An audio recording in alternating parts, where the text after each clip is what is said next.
Hey everyone! If you're seeing TPM device errors in Office 365 on Windows 10 or Windows 11, don't worry. I'm going to walk you through a quick and easy fix to get everything working again.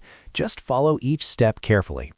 First, click the Start menu and search for Security Processor. Once it appears in the results, click on it to open the Security Processor Details page. This is where your TPM information is stored. Next, click on Security Processor Troubleshooting.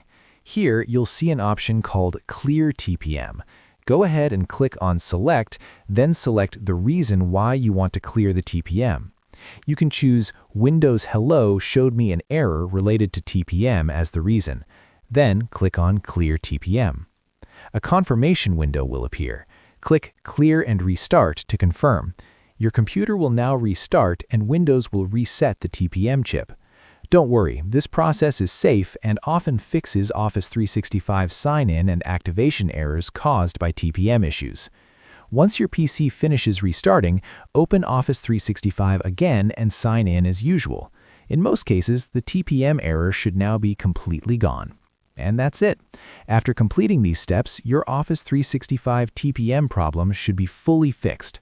If this helped you out, don't forget to like the video and subscribe for more quick and easy tech fixes.